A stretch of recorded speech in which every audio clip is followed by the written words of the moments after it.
Welcome to Belonging at the Top, driving performance through people.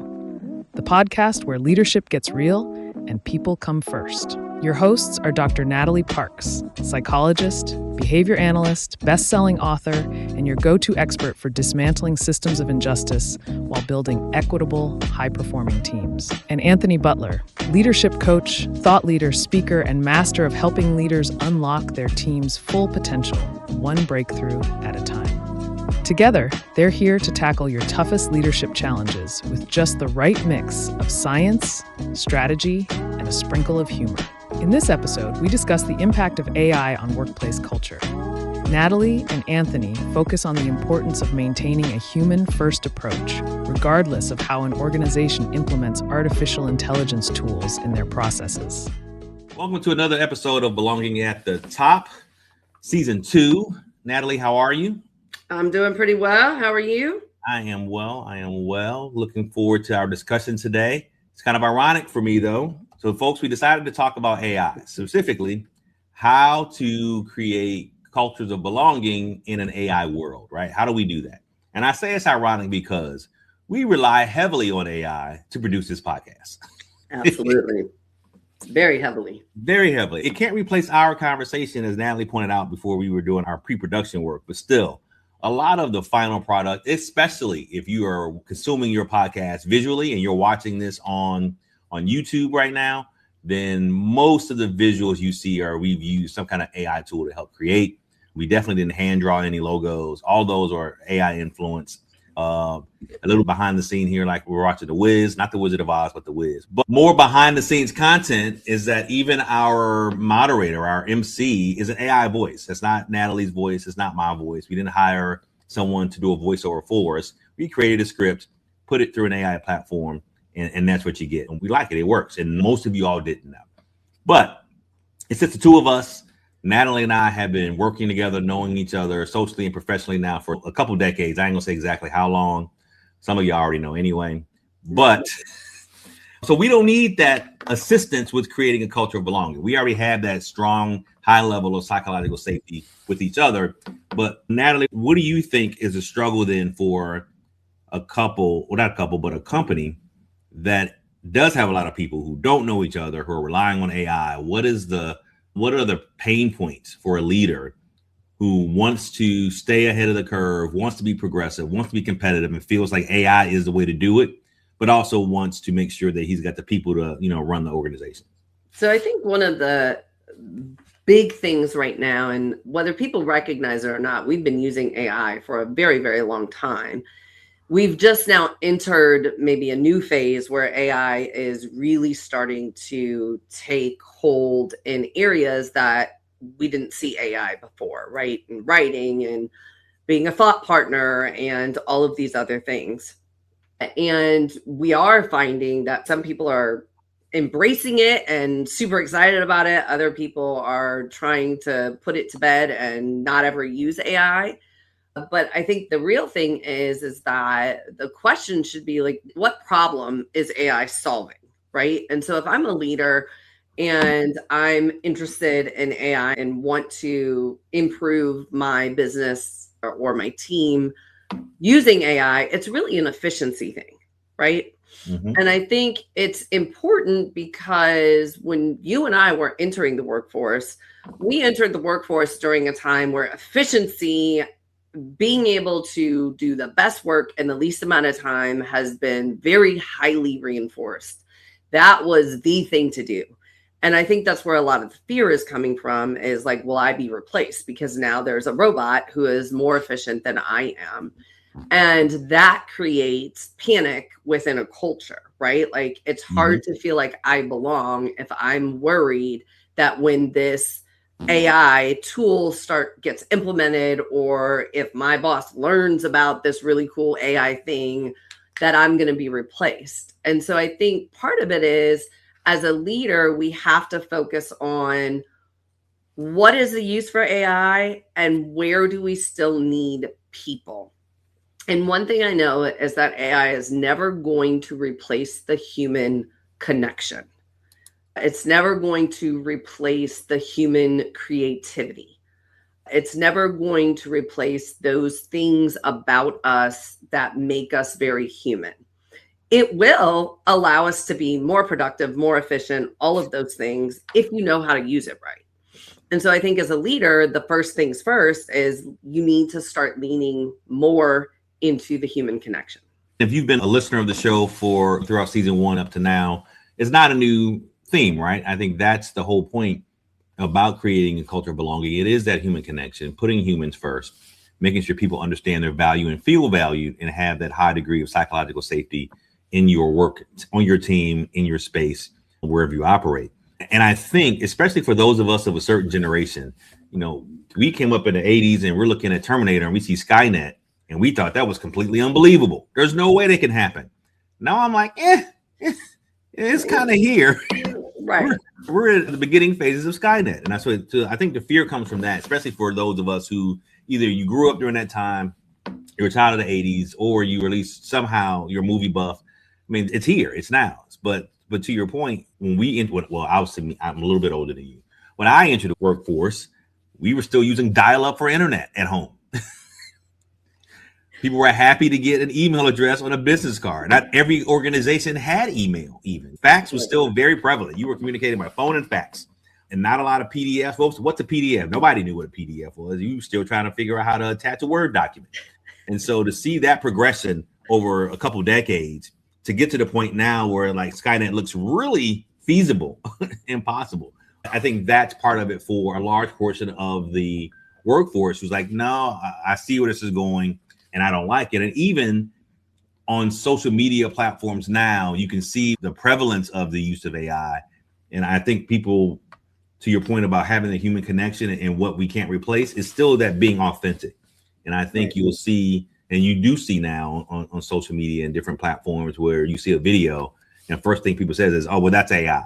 And they've already discounted whatever the content is. Yep. Because it's so AI intense that it doesn't seem authentic, it doesn't seem real, and it's losing some credibility. So I think for leaders, that's another thing to kind of latch onto. Is not only is it maintaining that human connection, it's maintaining some authenticity with your staff and with your customers so that you can create that psychological safety. And I think there will be a point when even your customer base will want authentic experiences over AI generated products and content, et cetera.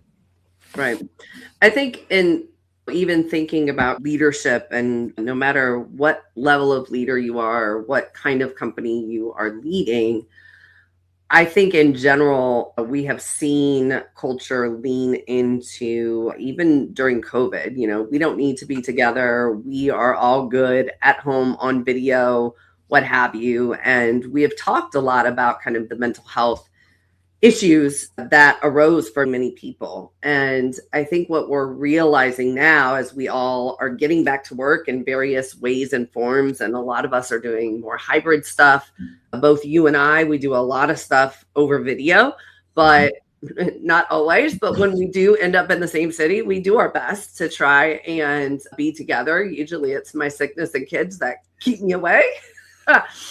But we still want that human connection. Mm-hmm. And I think, to your point, we are starting to notice the patterns of AI, right? We see the computer generated text. We see the giveaways that let you know that it's computer generated, that it's AI generated. And yes, those things will get better and better and better, but also AI is always going to be an algorithm. It's always going to look for patterns and try to get better based on those patterns. You are never going to be able to connect with AI, with a computer, in the same way that you can with a human. Right. And biologically, we are social beings. As much as we don't want to say it, people need other people to survive. They need other people to be mentally healthy. And we need other people to be creative and productive. And I think that's a well-established fact. I mean, if you look at the centuries-old concept in the criminal justice system, that's why putting someone in isolation is a punishment, because you don't have that human connection. And it's why societies thrive, is because of that human connection. It's not a foreign concept. People get it. And that's what we were feeling in COVID. It's like, not only could you not connect with other people, you were being forced to stay at home without inviting public criticism and or, prosecution, depending on where you were and what the restrictions were about being outside your home in a public space. So I think that we get it as humans. And I think sometimes we just don't make that, especially in the work context, we don't make that connection that even though it's work and you get paid to do a thing for a person for an agreed upon amount, right? Whatever your wage is, there's still that human connection that we desire and that we innately need. That if you're a leader and you're trying to balance staying competitive, being in the industry, being at the forefront of trends in your industry, and which means adopting more AI tools, you've got to be more intentional about creating those moments, that engagement, whether it be social or a team building, whatever it is, with your staff and with your coworkers and the humans you work with, to make sure you maintain, well, not only maintain, but foster, because some of us still need to generate it, right? So even though we're talking about AI, we know there are some leaders who still haven't even grasped the concept of belonging. Not even they get AI and they love it, but they're still having trouble grasping the concept of belonging. And so I think that's the trick for leaders who are intentional. I'll take it a different way. Even if you care less about your people, but you care about your company, you need to grasp both AI and belonging, because that's going to make your team more productive. So there's a way to do it what doesn't seem insincere or fake or disingenuous, but I think it's something that as a business imperative that it's depending on the industry you are in, and probably almost every industry. I can't think of any industry that's really not affected by AI in some way, because everything, whether it's from design, like you said earlier, being a thought partner, or using your AI chat agent as a way to help you find more time in your day. We're all using it in some kind of way. And even those who are saying, no, I don't, you've got Alexa, you're using Google Home, right? You're watching. You have a smartphone. Exactly. You have a smartphone. You're using AI, maybe in a limited capacity. You maybe not have completely gone to the whole Claude Perplexities and the open AI tools yet, but it's coming. And it's already here for a lot of folks, and people who aren't grasping and are seeing the difference. But we'll see the difference soon. But right, human first. I think that's, again, if we want to be consistent, our messaging and our theme and what we discuss, I think that's the key for leaders who are challenged with dealing with managing or incorporating AI, and you still want to make sure you have a team who actually help you with your business. You got to be able to do both. One of the things that I hear from so many highly productive, really good, strong leaders is that they don't have enough time to connect with people that they want, right? We think about those of us who have had pretty large teams and the overwhelm that immediately comes as soon as we think of having like a one-on-one. I mean, think about those companies that do yearly evaluations. I won't tell you why those are horrible, but they are horrible, and everyone dreads them. But part of the reason that everyone dreads them is, one, they take a lot of time. I have to meet one-on-one with every single person on my team, and I have to give them information that, quite frankly, I'm not really sure if it's totally accurate, because I don't really know you, because I don't have enough time to connect with you one-on-one.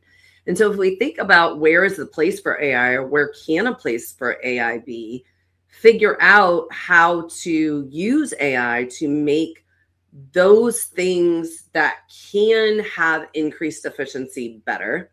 Yep. And then use your free time now to connect with people more.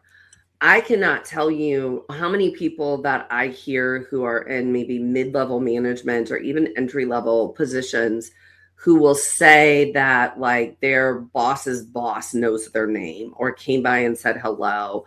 And it's not that they recognize the work they're doing. It's not any of that. It's just the fact that they know them. And that signals to them that they have done something valuable for the company and that the company values their work. Yep. And I think that just goes back to the human connection, right? Like, yeah, you could find a message in AI and it could send it out and maybe make somebody feel good. But walking by somebody's desk, or even when you log on to a Zoom meeting with 20 people and being able to say hello to each of them or know something about them, that is that human connection that really makes a difference. It makes people want to work harder. It makes people believe in what they're doing more. It makes them feel valued. And quite frankly, as much as people don't like to talk about it in more recent years, having a team that is mentally healthy will make your team more efficient and effective. They're not stressed. They're not worried about other things. Mhm. Mental health is tied to physical health. And so you will also have people who are calling in sick less, Right. all of those things. And so while I think for so long we have said like, oh, pish posh, these soft skills or these human connection, blah, blah, blah, all we want to do is work, work, work. And we are in a very individualistic society. I think we are actually, with the push of AI, we're starting to realize that that's not everything, and that the human connection is actually one of the most important things. It is. And even using your example of, the boss's boss knows who I am, so I must be doing good. I think it's even a more basic level to that. It's just being acknowledged and being seen, right? Mm-hmm. So the example I like to use is like if you're walking with the leader of the company and they can speak to the support staff, the janitorial staff, the custodial staff, and know their names and know something about them and have an engagement and they actually recognize them and engage them. I think especially if they do that in public with other people around, right? But especially if they do it one-on-one, that's probably a good culture to be in, because they see those people. They don't just walk by them. They don't just see them as part of the landscape, right? That they acknowledge and see them. I think there's still, and you'll find even then that you'll find people who are like, they will stay in that service type job for whatever their skill set is and be happy with it because they feel seen at that organization, right? And I think those are the keys to success for leaders who can adopt that. And I think it does, no matter what level. So my point, I'm saying is, no matter what level you are in the organization, when you're seen by other people and those who are deemed to be at the top can demonstrate that and display that and lead by example, I think the entire culture feels it, and that's the difference. And it's interesting because we're talking about it now. And if you're listening now and you have been on the other end of a layoff because of AI, it's kind of hard to feel like this is a good episode for you, right? Because you're still dealing with that. It's a horrible job market right now. Everybody knows it. Horrible job market. It's a very bad job market. I still think there's value in what we do, because even if there is AI, somebody needs to review the AI. Somebody needs to make sure that you're doing it. So I think we've both been in restaurants where the servers are being replaced by robots who are literally delivering the food, but somebody still needs to make sure it's there, it's the right order. So there's still some quality control that needs to occur that only humans can do. Right. And I think only humans can do. I think where we're seeing AI advance more is about the thoughts, right? The thinking side of it. Right. So I think there's still things that AI can't build your house, can't fix your car. It can drive your car. It can fix your car, kind of. But somebody still needs to kind of be there. Right. There's still some stuff, and it can build your car. Right. It can build your car, but you don't see too many repair shops using AI to do a tune-up. I mean, it'll assist in the tune-up process, but you still need somebody to actually put the spark plugs in put the things on. Exactly. We've seen that. Automation's been around forever. So if automation is AI, we just didn't call it that now, right? So I think it was, so we've been through manufacturing that gets enhanced, not just because it's a machine that's automated, but now it's a machine that's automated with the computer brain that's thinking and telling it how to adjust and make corrections on the fly. So it's getting more of that. But you still need humans around to kind of operate that stuff. Again, if you're going to be a conspiracy theorist and go back to my Skynet or Matrix, we don't want to be the slaves that are running the machines, because the machines are running us, but they still need us to survive because we got to do something in the physical environment that they can't do. But that's a whole other episode. You can join me on one of my nerd platforms and we can talk about all that stuff there. There you go. But I think that's one of those things, though, right? So, there are some industries that are probably being hit more. Definitely on the creative space. If you're doing anything in content design, whether it be copy editing, copywriting, video editing, production, yes, there are tons of tools out there right now. And we're guilty. We do the same thing. It's still based on what we input, but when I say we, I mean this podcast. We use a lot of those tools to help us generate the content that you are consuming right now. Right. I want to go back to one of the things that you said about leaders walking around, and if you're walking with somebody and you watch that leader speak to every single person in the organization. I want to just go back to it because I think it's one of probably the most important things about belonging. And maybe it struck me because I spend a lot of time making sure that I talk to people just out in public the same way, no matter who they are, where I see them, whatever, to provide an example to my daughters that people are just people. And it doesn't matter your position. It doesn't matter your education or your ranking or your wealth or your whatever. People are people. And at the end of the day, people want to be recognized, acknowledged, and valued. And there is something as simple as if you see somebody, and I'm going to take it out of the workforce for a minute, but you see somebody when you're walking around in whatever store you want to walk around in, and they're looking a certain type of way. It's pretty obvious that they're not happy. Maybe they're just looking sad or down or what have you. And you say something as simple as like, wow, I really like the color of your shirt. All of a sudden they light up, right? All of a sudden you have changed their day in a very valuable way.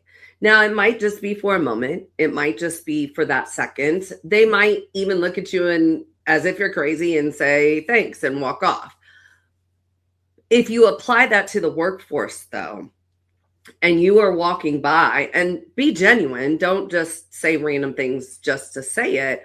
But if you really look at every single person that you walk past every single day and say something to them about them that shows them you value them, that is step one. That is going to do more for your culture than any of the other systems, efficiencies, any AI, any of that. Yep. Because people are going to start doing it with one another. They're going to follow that example, and they're going to start acknowledging each other and valuing one another just for being there. Right. For those leaders who don't get it, and again, they're like, oh, anti-soft skills. The studies are out there that I think there's a Deloitte report I saw back in 2021. I think we referenced it last year even, that people who feel like they belong are 56% more productive than people who don't. That's a lot of productivity. That's a lot of productivity. And by productivity, we mean that's a lot more money, right? That's a lot more revenue. It's still business. Like at the end of the day, there's always an ROI. At the end of the day, and I don't want for anyone to ever think that we are forgetting what. Now, this is a business podcast, right? It's a leadership podcast, a leadership about business. Mostly, you can lead in other aspects of your life, but at the end of the day, you got to be able to make a good product, have a good team, and make some money. If you're not making a profit, it's not a business. And by money, I mean profit. Exactly. Because you can make money and break even, but who wants to keep That's doing not making money. It's being even. That's a hobby. It's a hobby. Exactly. I want to be clear when we talk about all these things. It means to an end, which does not make it disingenuous. I can do both, right? I can see you as a human and value who you are and make a profit. They can coexist. And if everybody can do it and be productive and be happy and be seen, then I think that's the goal we should have as leaders. Yes. We didn't really talk specifically about all of the things that AI can do, but I think the point was made that it can make things more efficient. You still need that human connection. Hopefully each of you have gotten a nugget to take away from today and maybe an actionable item that you can even act on today or tomorrow, depending on when you're listening to this. And with that, we will just remind you that great leadership starts with belonging. Thanks for tuning in to this episode of Belonging at the Top. We hope it sparked new ideas for fostering belonging in your leadership journey. If you found it insightful, please like and subscribe to our podcast for more thought-provoking discussions. We'd also love it if you could share it with others who might benefit from the conversation. If you have any feedback or topics you'd like us to cover in future episodes, please email us or drop us a note on Instagram or LinkedIn.